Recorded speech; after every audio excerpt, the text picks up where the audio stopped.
Hello again, and welcome to another installment of Feature Friday. I'm Amy. I'm Tara. And I want to thank you again for joining us. If you can, put in the comments for us where you are and what you teach. If you're joining us live today, let us know how you're doing. And yes, on this fabulous Friday. I know. Well, where I am, it's rainy and cold, but I'm kind of excited to dig deeper into the learning site and get started with this newest Feature Friday. All right. So let's say you found your task activities. We talked a little bit about that last week with you looking for things in the content tab, finding them in the flex text. So you found your task activity, you found your forum activity, you found maybe a document assignment that you want to assign to your students. And so now what? What do you do with that? So today we're going to talk a little bit about how to manage assign those assignments and how to manage them on the learning site. So if you have any kind of question about what we're talking about, anything about the learning site that you want us to answer, or maybe even a tip or a trick that has helped you and your students to stay organized that you want to share, please put it in the comments for us. We'll do our best to answer your questions. Now, a lot of you who are already using the learning site know that it's a very simple process to assign activities and resources. So really what Amy and I want to do today is we're going to jump into the learning site in just a moment, and we want to give you kind of those tips and tricks. So let me go ahead and we're going to start. Actually, I'll just go ahead and start on the content tab. So like Amy said, last week we showed you, how do you find all these awesome resources? Well, then moving forward, we want to create some assignments. One way we can do that is if you're exploring on the content tab, then what you have is the ability to quickly assign activities. So, I seem to be having some internet issues, guys, today. Let me load my content.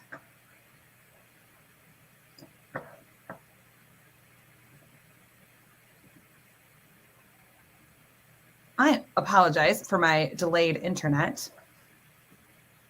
Amy, do you have yours pulled up so that I can get this as it needs to be? I'm sorry. Technical difficulties on my end.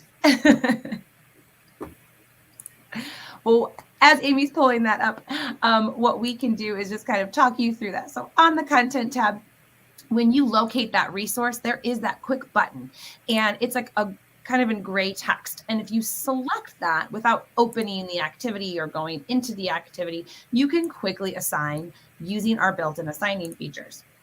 If you are locating that content and you are clicking into it and looking at it, then you're going to see that button as a teal button.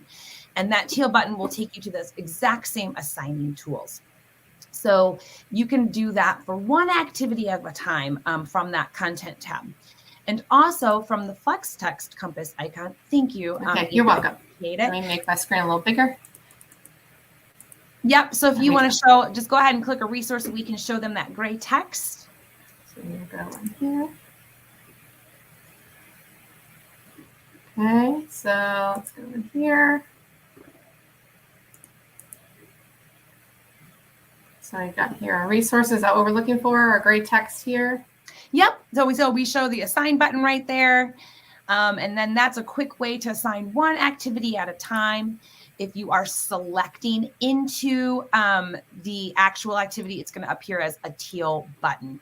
And so what you're going to see is that we have the ability to assign content and activities to multiple classes at one time or to individual students. So you can really differentiate. If you find something that you think a particular group of students need, you can select or deselect the names that you see on the assignments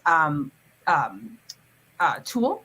And as you click through there, you're also going to get notifications if something's already been assigned to a student. So that's really helpful. So maybe you've assigned something to a group of students and then later you decide, hey, another group of students could use this.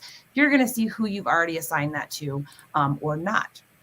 If you're locating it from that compass icon, remember it's going to redirect you to this content tab. So it's the same exact tools. You can access them that way as well.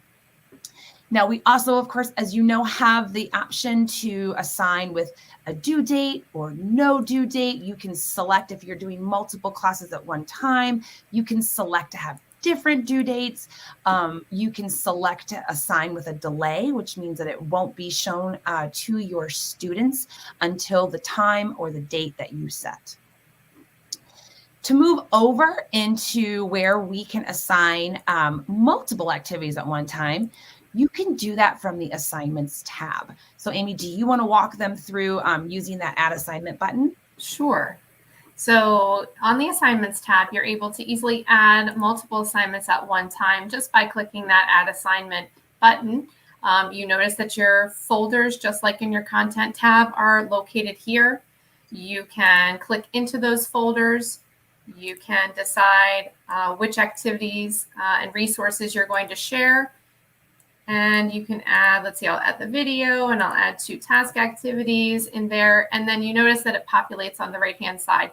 You can also use the filters to decide or to show you which ones have not been assigned. So maybe you want to make sure that you are assigning things that have not been assigned to students yet. You can click on those buttons to change your filters so you can see that, and it won't pop up with something that's already been assigned. So then you go through the same process. As you can see, all of those things have been assigned to students somewhere else in here, but they would give you would go through then the same process of assigning either with a due date, without a due date, with a delay, without a delay, and that would be the process to add those assignments then into your assignments tab. And yeah, the other thing that, I really love, and I know, Amy, you are a fan of this as well, is that, and we talk about assigning activities or assigning content, the learning site actually makes it possible for you to have students access content, activities, resources without going through those assigning steps.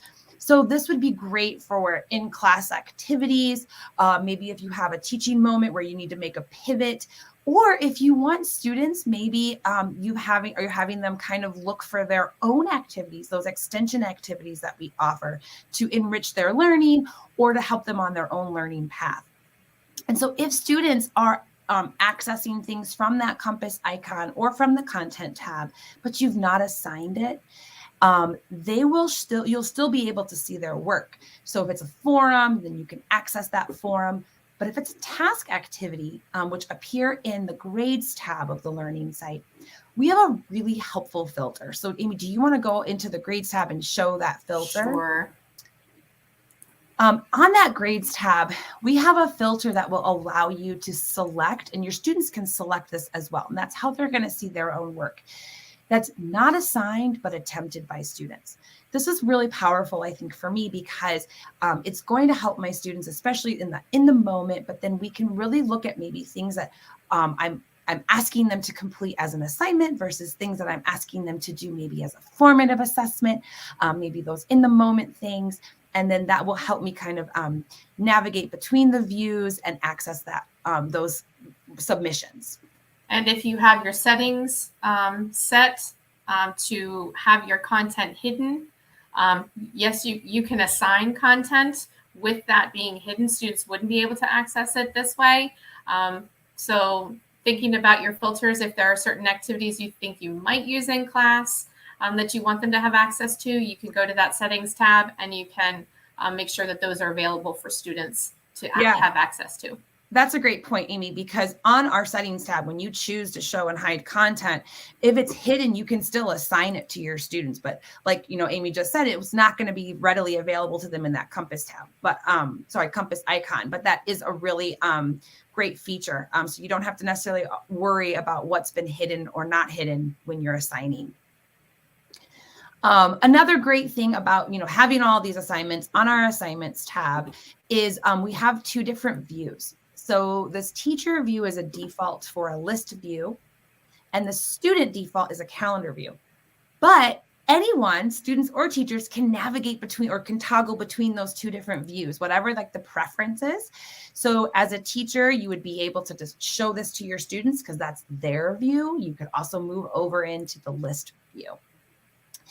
I'm a fan of the list view. It's the way that my brain loves to look at the list of assignments that I've created. I like the calendar. Right. So, right, it's a preference for each different person. On that list view, you're going to see a lot of different options. So here is really where you can get into that management side. So what we offer on the assignments tab is some quick glances. So you're going to see, right, things like your assignment date, your due date, whether maybe there's overdue submissions or not.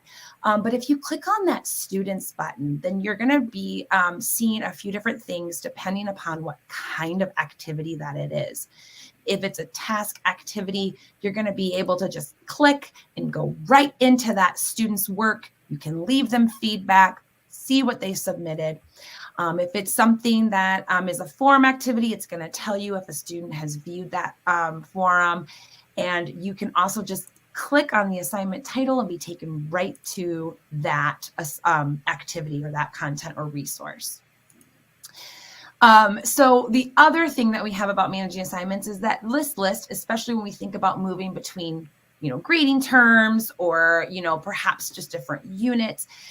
We offer the ability to archive assignments. And so if you want to clean that assignments list up, that archive button is right at the top. You would select that button, click on the activities that you want to archive, click the button again, and then they will be moved out of the visible screen. You can still see them by selecting the Show Archived button, but they're not on that main view. Now, this is different than removing assignments. So removing assignments means that they're deleted. Archiving means you can retrieve them later. Removing means that they're gone. So that's another great option to kind of clean up, or narrow that view for quick access, depending on what your grading terms are or what your organization preferences really are. The other thing that you can do from this tab is, of course, edit assignments. So when you have something and maybe you want to change a due date, right? Maybe you need to switch something around. You can easily just select that edit button and make any changes that are needed. I'm trying to think of anything else that we have, Amy. There are some great tips as far as that assignments tab. I think you covered pretty much all of those. Right? Assignments tab. Yep. Everything that's there. I'm looking for comments. I don't see any suggestions from our fans here. Yeah. Well, if you guys are watching this and you're not live, make sure that you do tell us some of those things that you love about that assignments tab and all of the functionality. I know for me personally, those quick glances and that easy access to the content or the resource is really helpful as I organize my large classes. When we have 30 or more students, sometimes it's great to have all those things readily available right at our fingertips at a first glance. Yes.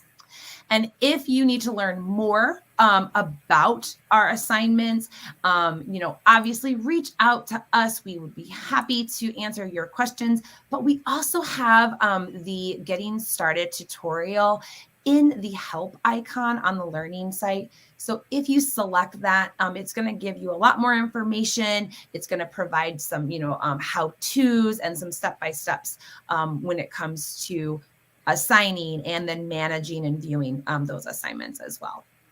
Yes. Great resources for you to use anytime you need them. Yes. So we're going to, go ahead. I was just saying we also have a few things for this on the student playlist on our video library. So your students have resources as well regarding assignments. So you might want to check those out or have them check those out. True. And those are in their help menu. They will link directly their help menu, help icon links directly to the student playlist on our YouTube channel. So they have their own list. You can access them too, but theirs will directly go to those YouTube playlists for students. Okay, and so the last Feature Friday in our series will be on February 18th. So we're going to finish up talking about, now that you've found your content and you've assigned your content, you've managed your content, we're going to talk about grading submissions and providing feedback to students. So kind of that final stage in the process. So please join us next week. If you have any questions or if you have some things you want us to cover in this episode, please let us know in advance. You can send us an email. You can put a comment here and just let us know. So we look forward to seeing you again next week. Have a great day.